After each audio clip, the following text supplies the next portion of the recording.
membawakan ember, di mana di embernya berisikan dari masing-masing 25 kg, 25 kg ikan-ikan segar, termasuk ikan tongkol, ikan kembung, ikan selat, dan juga baby octopus atau bayi gurita.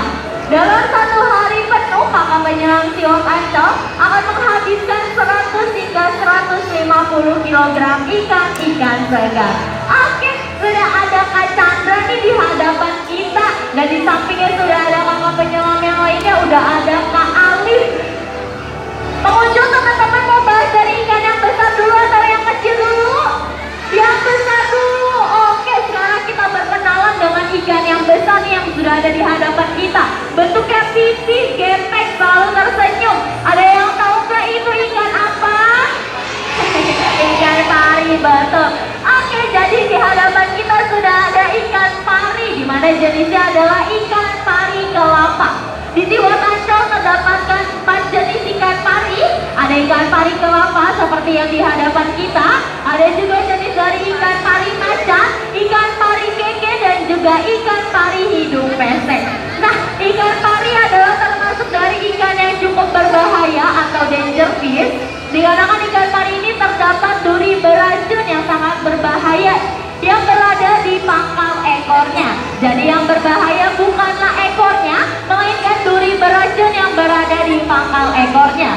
Nama duri beracun tersebut yaitu serotonin. Dan duri beracun tersebut jika mengenai organ tubuh seperti area tangan dan kaki, itu akan menyebabkan yang namanya kelumpuhan. Tetapi jika duri beracun tersebut mengenai organ vital seperti area dada dan jantung, itu akan menyebabkan yang namanya kematian. Jadi pada tahun 2006 ada seorang pemburu buaya asalnya dari Australia, namanya yaitu Steve Robert Irwin. Steve Irwin meninggal dunia karena tertancap duri beracun yang dimiliki oleh ikan pari macan. Pengunjung bisa melihat ikan pari macan yang terdapat pada akuarium nomor 4 yang memiliki ciri-ciri toto-toto hitam di sekitar atas tubuhnya seperti layaknya macan tutul.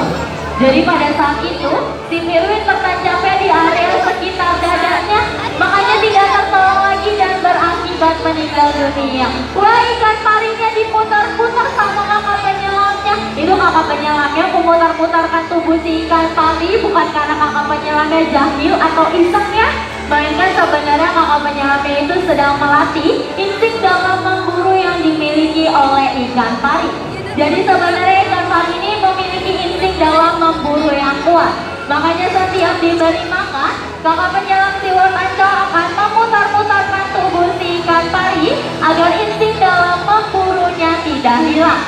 Selain itu juga, kalau pengunjung perhatikan tadi ikan parinya seringkali mengeluarkan dan memasukkan kembali makanannya. Itu bukan karena ikan parinya tidak mau makannya, melainkan sebenarnya ikan pari ini tergolong hewan yang unik sedikit jorok. Dia itu seringkali mengeluarkan dan memasukkan kembali makanannya secara berulang kali karena ikan pari tidak memiliki rongga pipih untuk menyimpan makanan di dalam mulutnya. Oke, kita sudah selesai membahas ikan pari.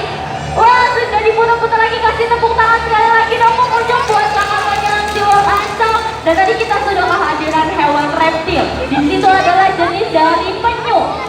Penyu dan kura-kura merupakan 2 jenis hewan berbeda. Mereka memiliki 3 jenis perbedaan, yang masing-masing yang pertama diantaranya, penyu itu hidupnya di air laut atau di air asin.